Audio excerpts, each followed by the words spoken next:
जाकीर मिर्दा। चला बघूया आजच्या बातम्या। रेती टिप्पर अधिकाऱ्याच्या जाळ्यात। रेती वाहून नेणारे टिप्पर अधिकाऱ्याच्या सापळ्यात अडकले।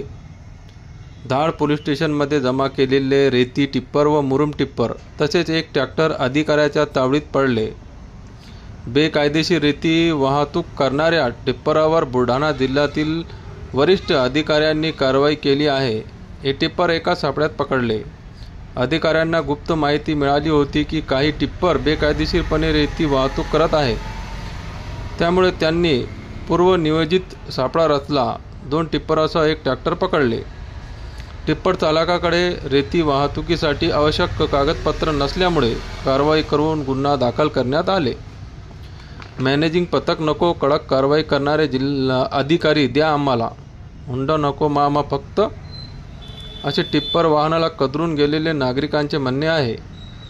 अधिकाऱ्याकडून खरंच न्याय करणारे पारदर्शक आणि निष्पक्ष अधिकारी असावेत अशी विनंती नागरिक वरिष्ठ अधिकाऱ्याला करीत आहे।